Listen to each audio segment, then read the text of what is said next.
Good evening and welcome to News Nexus. Tonight we're taking a closer look at a powerful trend reshaping the American landscape.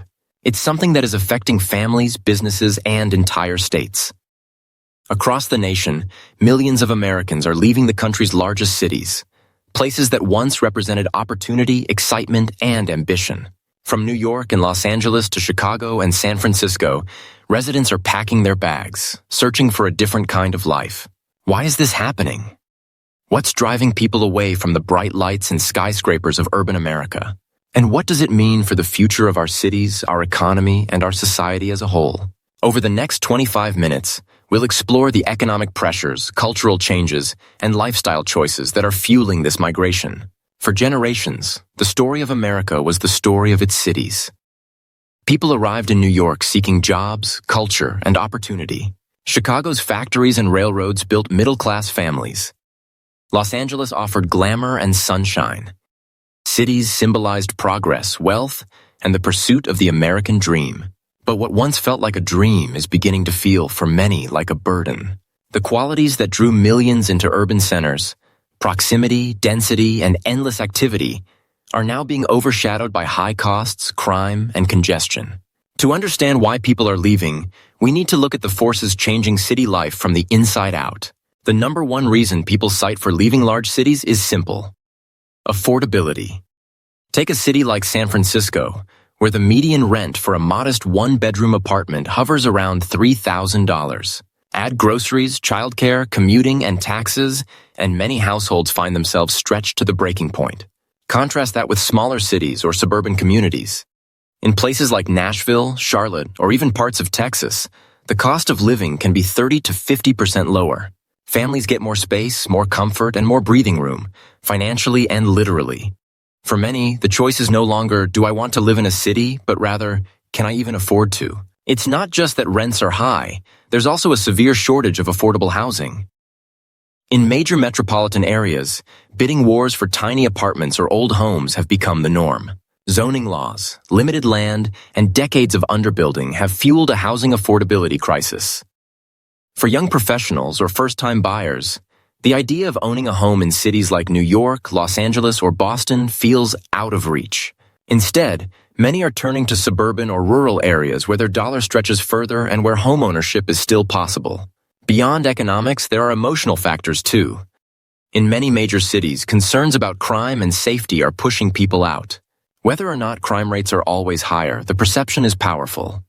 Families, especially, want neighborhoods where they feel secure. Homelessness has also become a visible crisis in cities like Los Angeles and San Francisco. Encampments along sidewalks, tent cities near freeways, and rising drug problems make urban life feel unstable. For many, that sense of decline has become the final push to leave. Think about daily life in a big city. Cramped apartments, long commutes, crowded subways, traffic jams, and limited access to green space. Now compare that with suburban living. Backyards, quiet streets, shorter commutes, and a little more peace of mind. During the pandemic, millions of Americans realized that they could live without the chaos of city life and still maintain their jobs. Once they got a taste of extra space and a calmer lifestyle, many decided not to go back. Remote work has been a game changer. Before the pandemic, living in a big city was often a requirement. Close to headquarters, close to offices, close to clients. But when companies shifted to remote or hybrid models, workers discovered something new. They didn't have to be in New York or San Francisco to do their jobs. Why pay sky-high rent for a small apartment when you can work from a larger, more affordable home in Florida, Texas, or North Carolina? The ability to earn a big city salary while living in a smaller town has fueled one of the largest migrations in modern American history. Taxes also play a role. States like California, New York, and Illinois impose some of the highest tax burdens in the country. When you combine high taxes with high living costs, many households feel squeezed. By contrast, states like Texas, Florida, and Tennessee, which have no state income tax, are magnets for families seeking financial relief. This migration is not only about economics, it's also about politics. Americans are choosing to move to states where policies align more closely with their values. Whether that means stricter or looser regulations, different education policies, or contrasting approaches to public safety. Families with children often leave big cities in search of better education opportunities. While many urban schools do a good job, overcrowding, underfunding, and uneven quality make suburban schools more attractive. Parents want stability, extracurricular opportunities, and safer environments for their kids. And suburbs or small towns often deliver just that. There's another factor often overlooked: health. Big cities come with noise, pollution, stress, and a relentless pace of life. More and more Americans are rethinking what matters most. Instead of chasing prestige, they're choosing peace of mind. A quieter neighborhood, cleaner air, access to nature, all of these are becoming top priorities in ways they weren't 20 years ago. We also have to acknowledge the role of technology. High-speed internet, online shopping, telemedicine, and food delivery have all made it easier to live outside of traditional urban centers. What once required physical proximity to downtown offices or services can now be handled online. Technology has effectively broken the monopoly that big cities once held on opportunity. So where are people going? Census data shows millions heading towards states like Texas, Florida, Arizona, North Carolina, and Tennessee. Cities such as Austin, Nashville, Raleigh, and Boise have exploded in population. These areas offer a mix of job opportunities, lower costs, and better lifestyles. But this shift comes with challenges. As more people move into these so-called boomtowns, housing prices are starting to rise there too. Infrastructure, traffic, and public services are being tested by rapid growth. What does all this mean for America's future? For big cities, the loss of residents translates into a shrinking tax base.